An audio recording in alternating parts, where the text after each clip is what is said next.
ที่ไปเที่ยวเล่นนครพนมเบิ่งจักคือลองเชื่อคำน้องสาวนครผิวเหลืองอ่อนดังทองยามเศร้าลงลอยลงริมฝั่งโขงยามแลไหมก็ขาวสาวลาวก็สวยมวยผมดำน้ำบ่อก็ใสสวยแท้คือสาวผู้ไทยสวยบาดใจชายสาวย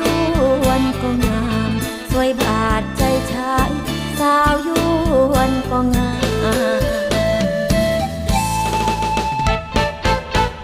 ของเจ้าเอ๋ยไหลหลังดังน้ำใจชาวอีสานคงมันเลิศล้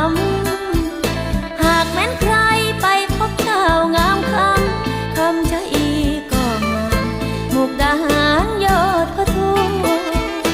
ถ้าอุเทนหรือจะเป็นหาดแก่สวยจริงเมื่อสาวเจ้าเรนูหน้าหวานสาวดอนตาลก็น่าดู